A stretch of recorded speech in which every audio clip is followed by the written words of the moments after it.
Yeah. Okay. Yeah. I'm Tyme Kleiner for music and report crew. UIT crew. And I'm from the Paris family. But Tyme YERUDO EP. Takasara Tese song. Killer Mapin.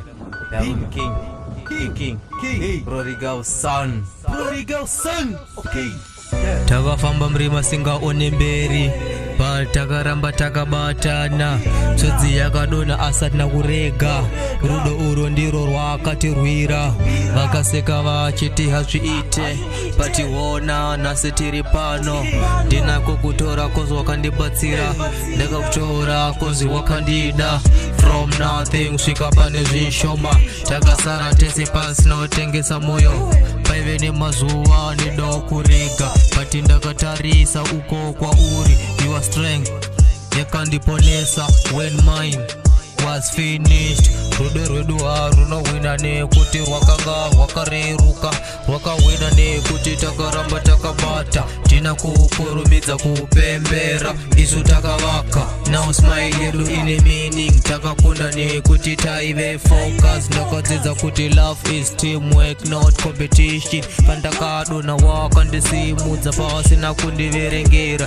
ndiri murume ane past but iwe wakaona future handina kukupa zvese panguva imwe but handina kumbokusiya ndiri pano because of choice rudo rwedu rwakavakwa nerutsigiro rwekwamwari vakanditi famba utarise shure but iwe waive mberi kwangu handina kutarisa shure ndakakutarisa ndisingamhanye every scale yatakaona yakavameta hatinonyepedzera mfaro takaona mfaro love yedu yakakona storm asi vanhu vakazama kuti paradza kana zuva rabuda ndinokona zvikare same love no string ndina kukuvimbisa fairy tale ndakakupa true now tiruseko zvataichema because time yakotidzidzisa hatina kurumidza kukunda but takakunda right ndiri kukunda negratitude rudo rwedu rwazova testimony ndirufamba newe pasina kutya because ndinoziva ndene padivi pamwe ndisi kutsvaga backup ndakawana main plan